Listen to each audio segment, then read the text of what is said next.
Alrighty then, here we go again. I am fully fully charged, so my camera should not die on us today. I brought the mics back, but honestly I need to listen to the camera audio from yesterday and see if it sounds any better than these mics. I keep editing these videos, and like at this point none of them have gone live yet. I'm just banking up content for the start of the new year, but it's interesting to me because like maybe I'm just being way overcritical of myself, but I don't know. I've never really been, well, I shouldn't even say that, because when I first bought these mics, I thought they were incredible. I thought it was so cool that I could be talking into a microphone and not even be like looking at the camera and still be like heard. And so I was like, this is it. This is the next level of cinema for me. I'm gonna get these microphones and you'll be able to hear what I'm saying regardless of my proximity to the camera. And that's my issue with the mic that I was using on my new camera, is it is just an old kind of proximity style mic. And so I can leave the room, I'll keep talking because I've become used to having a wireless mic, but ain't nobody gonna be hearing me in an entirely different room.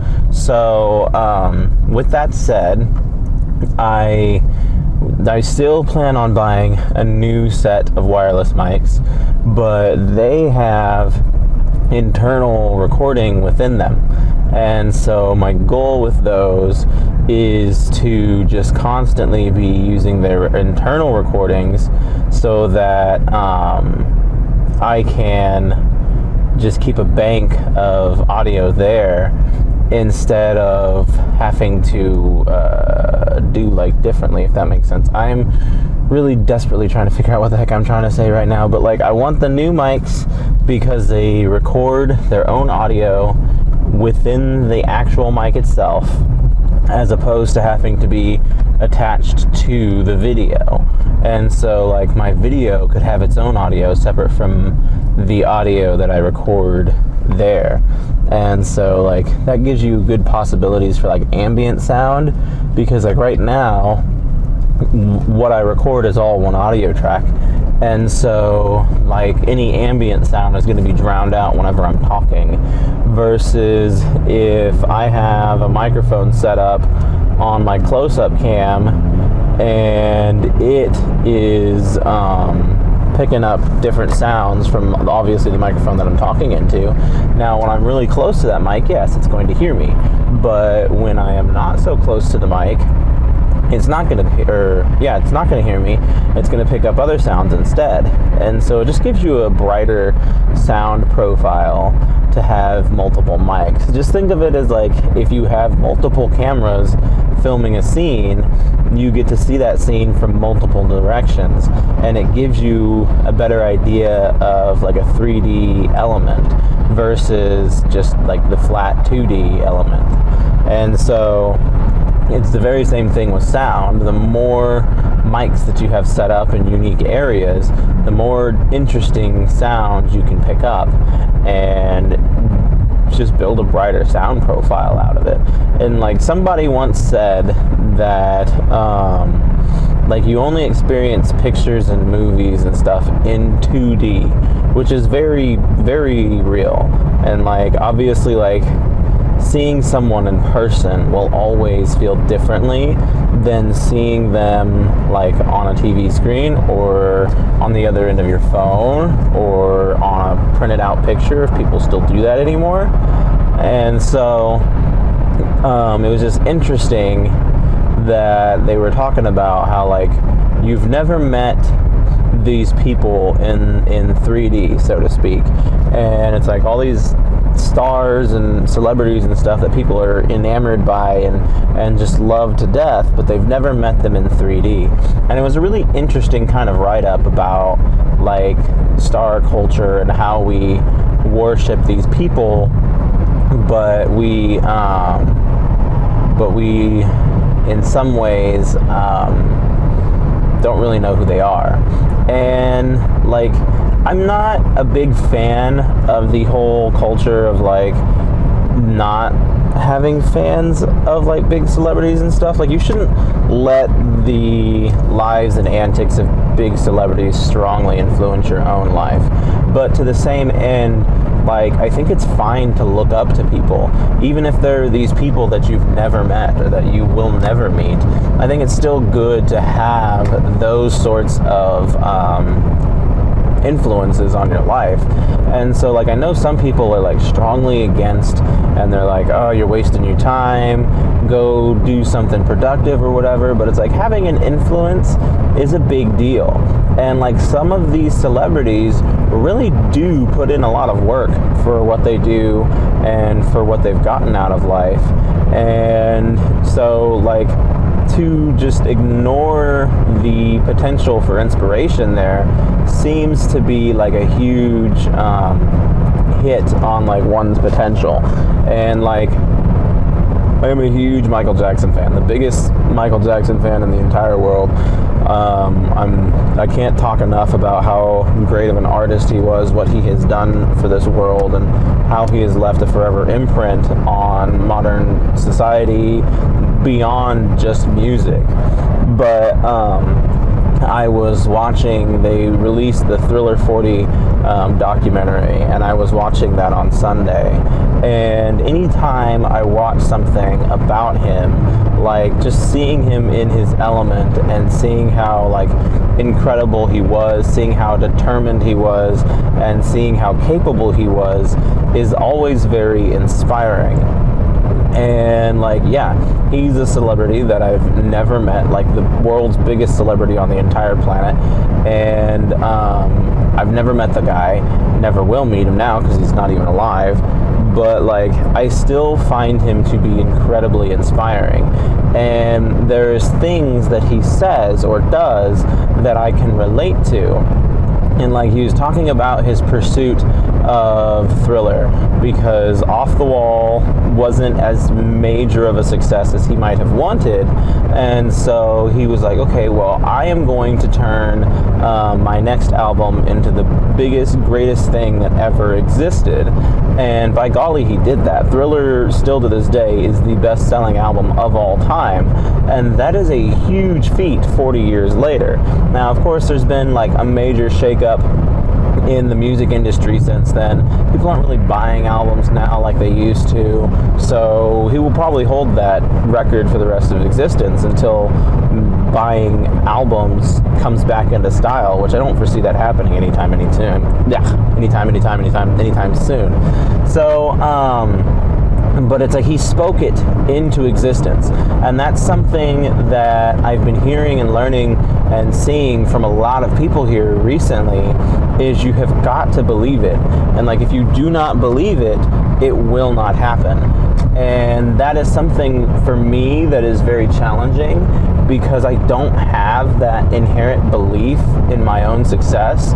Like, I have strong feelings towards my work. I feel like my work is good and worthwhile and worth reading and all of these things. But like, to flat out say that I believe that I'm going to succeed, or that I know I'm going to succeed, it's a mindset that I have not set for myself yet. And because of that, maybe I won't succeed. But I haven't given up on the success of it all. But I haven't gotten to the stage where I'm speaking it into existence yet either.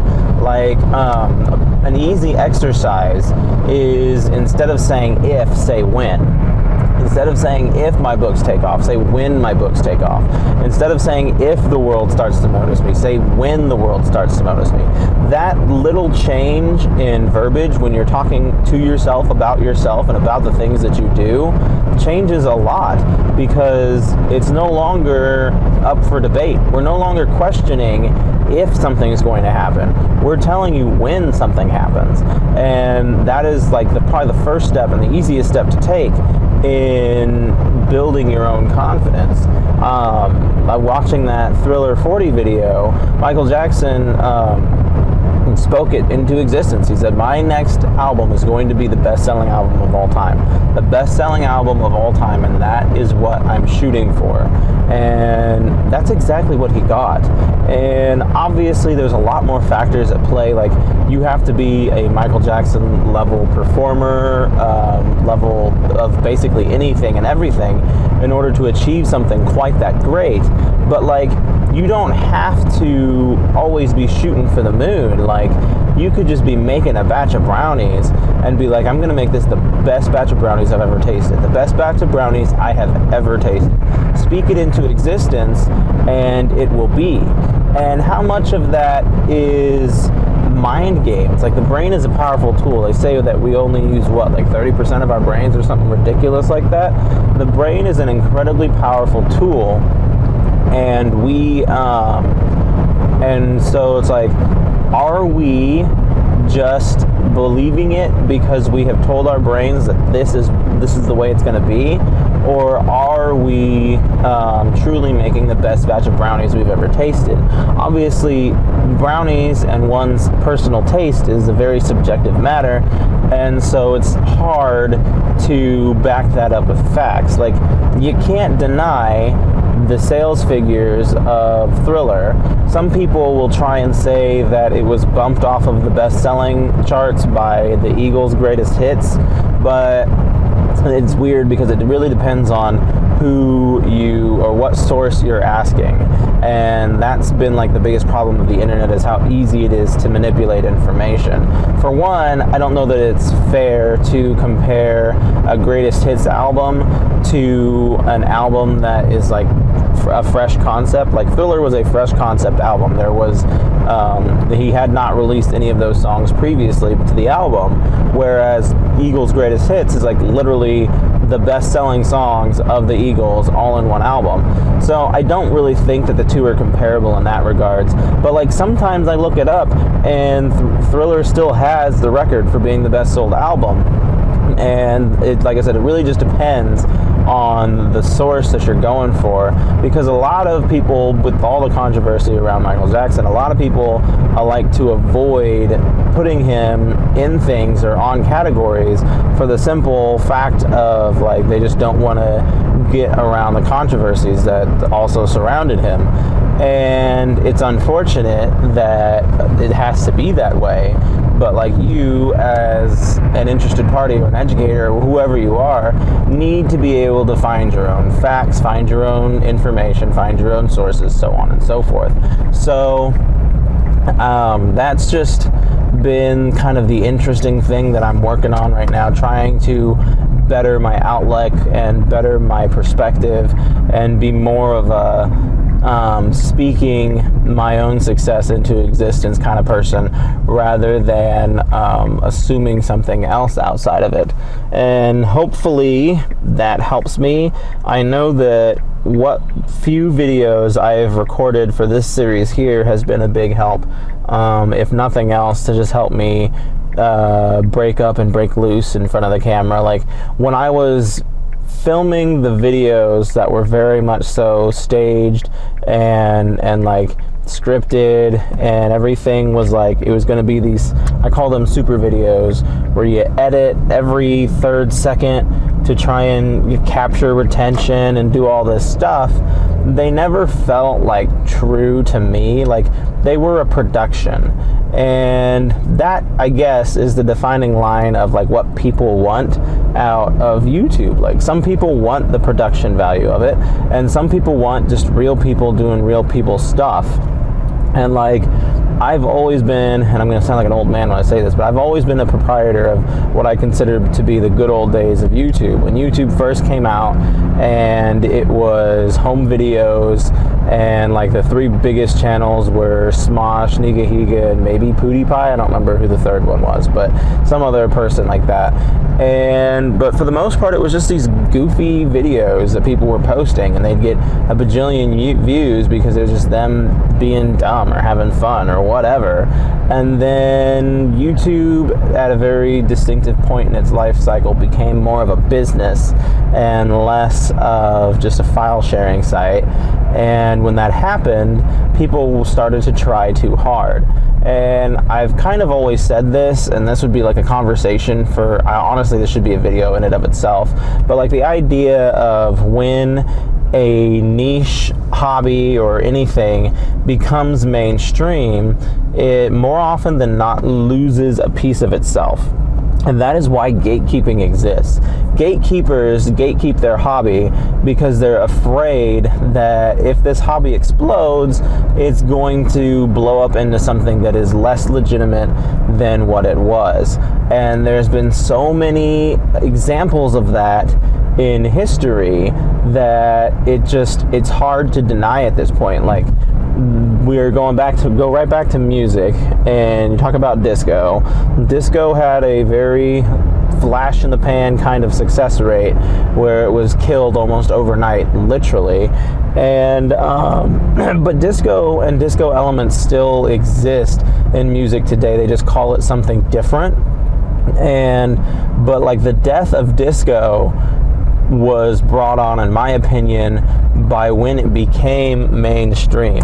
When disco was this underground kind of dance music that only a minority culture of people were listening to, it was still very true to the disco element, to the disco themes, and to the music itself. And then eventually, like, it just blew up, and it blew up rapidly. And that's the other thing, like, rapid popularity is not very common, and so for something to blow up in less than a year's time was wild. And then, like, everybody under the sun starts making disco. You got the Rolling Stones making disco, David Bowie's making disco, anybody you can think of is putting out a disco album. Cher's got a disco album out, and it's just for the sake of capitalizing on the money. And that is, in my opinion, when disco died. Like, disco literally got blown up at a baseball field, and that was like when the world acknowledged that disco was dead. But when the art of disco died was when artists who were not disco artists were taking a stab at it just for the money. Like, I am all for genre experimentation, but like, don't do it just for the money. Like, do it because it's like, hey, I think it'd be fun to make a disco song. But like, obviously money runs the world, and we can't do very many things without it. And so we're gonna try and chase the money within reason. But like, in the sake of like Rolling Stones, like, they had already made their money. What business do you guys have capitalizing on disco? Like, I have a hard time believing that band had any interest in disco whatsoever. And so it's just an interesting thing, and like I said, it's a conversation for another day. I could probably make a whole video about it, but just like how things fall apart when they enter the mainstream, and how entering the mainstream really negatively affects everything else, honestly. And so and I forget where I was going with that, because it's now like time for me to wrap up my conversation. But I was talking about something becoming mainstream. Oh, YouTube. We were talking about YouTube.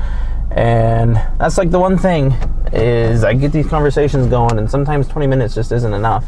But I will have to come back to y'all with the whole mainstream conversation thing, and we'll go and dive deeper into it. All right, bye.